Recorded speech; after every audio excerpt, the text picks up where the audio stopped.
H.M.O.C, and today we are in the area where I make wax melts and candles, and I'm actually making a couple of black raspberry vanilla wax melts because I got a couple of orders on Friday that include that, and I didn't have enough already made, so I'm making a half batch and I'm repotting 2 of these.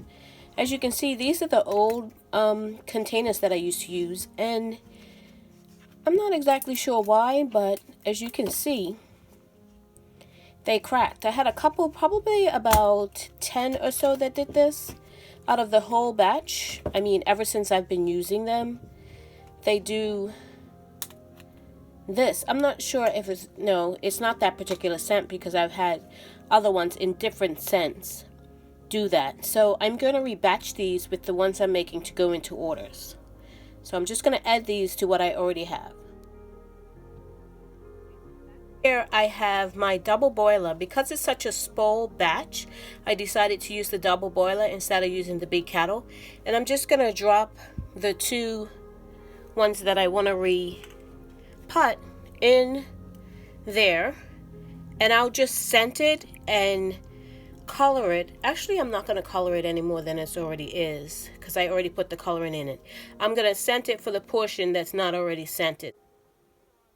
Down the other 2 wax melts that I needed to pot, and I'm just checking the temp on it to make sure it's not going over the recommended heat level for this particular wax. So once those are melted, my repots and my wax is all melted together now. So I'm going to take it out of the double boiler. I'm going to keep it away from anything that I'm going to put wax in, like my containers, everything. I want to wipe all the moisture off because wax and water don't mix very well. Don't mix at all. So what I'm going to do is put it on the scale, put the additional fragrance oil in, and then I'm going to start pouring it. I'm going to check to make sure it's not too hot for the containers as well. So I'm going to do that. See? You want to keep that away from your containers. No water in the containers. Not good, not good, not good at all. So let me put the fragrance in and I'll show you the next step.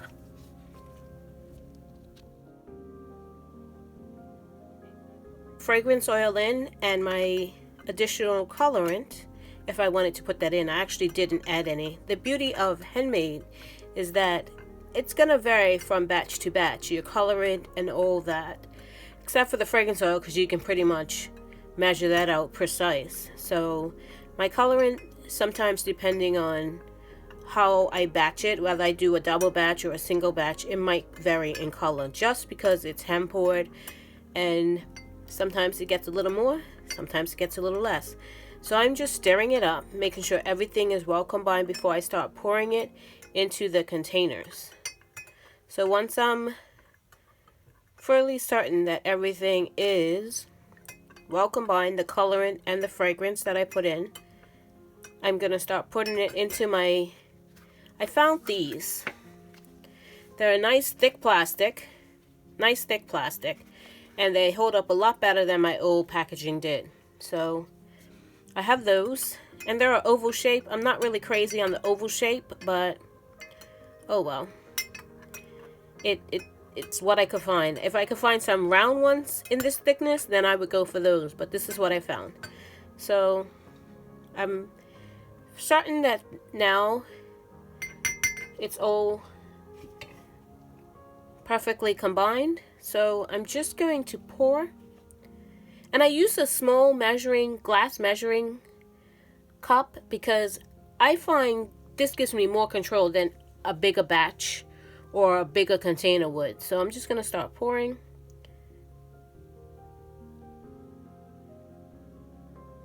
Not quite to the top because there could be some expansion and contraction in these.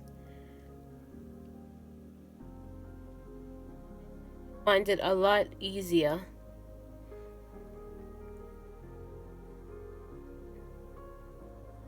like this.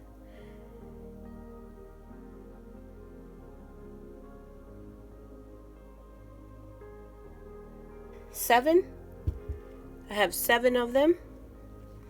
4 for the order I need, and then the other 3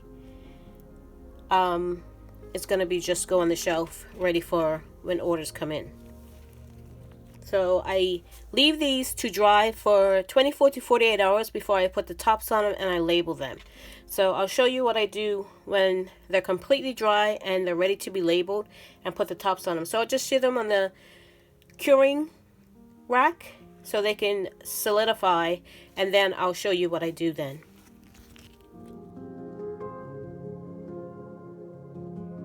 A few days since I did those wax mounts, and they are completely ready, dried, ready to be labeled. So all I do is put tops on them.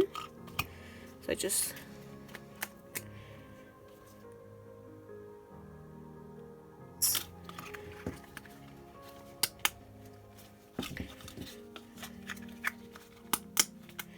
all I'm doing is just putting the tops on, and then I'm going to label them. And I usually let them sit on the curing rack for about 48 hours, like I said. So they've been sitting for at least 48 hours. I am going to have my labels already written out. Have an extra top. So these are the labels I'm going to put on.